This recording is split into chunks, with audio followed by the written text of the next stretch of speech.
करिया बादल गरजे चमके पवन चले पूरवैया वो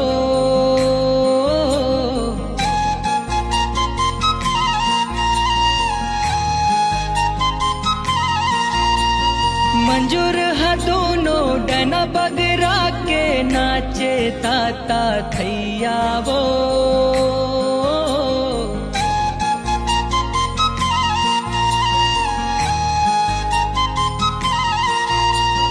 चिव चिव बोले चिराए चिरगुन काव काव कौआ करिया वो